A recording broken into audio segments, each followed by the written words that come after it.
আসসালামু আলাইকুম প্রিয় কৃষিপ্রেমী ভাই বোনেরা, সবাইকে চুয়াডাঙ্গা অ্যাগ্রো সমাহার থেকে শুভেচ্ছা ও অভিনন্দন। আমরা আজকে চলে আসছি চাঁদপুর জেলার মতলব উত্তর উপজেলার বাগানবাড়ি ইউনিয়নের হাপানিয়া গ্রামে। এই গ্রামে একজন কৃষক তার জমিতে স্কোয়াশ, তরমুজ এবং স্ট্রবেরি চাষ করছে।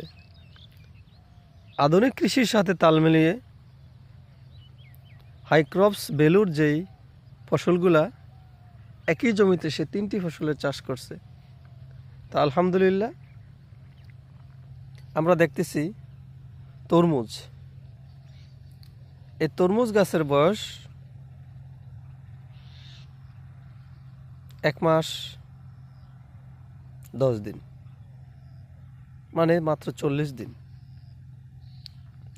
তা আপনারা দেখতেছেন এই 40 দিন বয়সের তরমুজ গাছের গ্রোথ। তা আলহামদুলিল্লাহ এই পর্যন্ত আমরা যা দেখতেছি গাছের গ্রোথ ভালো আছে। তা আল্লাহ চাইতো আর কিছুদিনের ভেতরেই ফুল জালি চলে আসবে।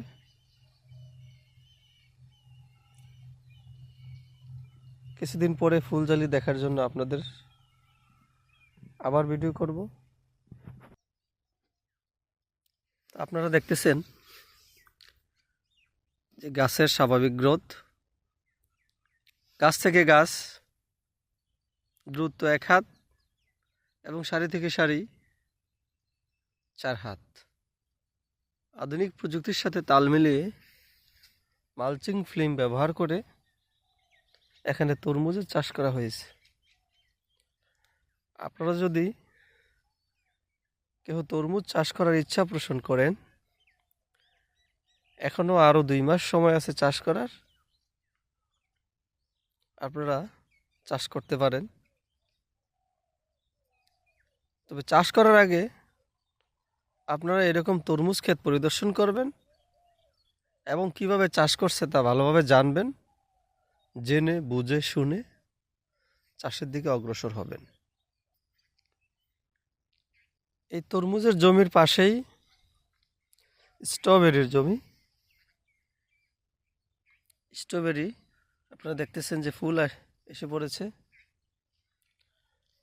প্রায় গাছ লাগানো হয়েছিল 2000-এর মতো, সরি 2000 না, 1000। তো 1000 গাছের ভিতরে হয়তো 400 থেকে 500 গাছ আছে। অধিকাংশ গাছই মরে গেছে। যেহেতু এই চাঁদপুরের মাটিতে স্ট্রবেরির চাষ আসলে আগে কেউ করছে কিনা আমার জানা নাই, তো প্রথমে করছি, এই জন্য এই মাটির সাথে খাপ খাওয়ানো একটা অনেক দুঃসাধ্য ব্যাপার। তারপরেও আলহামদুলিল্লাহ যে চারাগুলো আছে এই গাছগুলা থেকে যদি এখনো পর্যন্ত টিকে থাকে, ভবিষ্যতে যদি আর না মরে, তাহলে দেখা যাবে এর থেকে কি ফলন পাওয়া যায়। এবং আল্লাহ চাইতো এ থেকে অনেক কিছু হইতে পারে।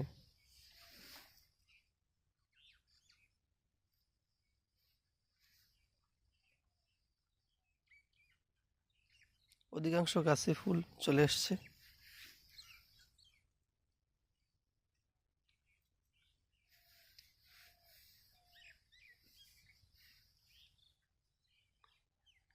আজ এই পর্যন্তই।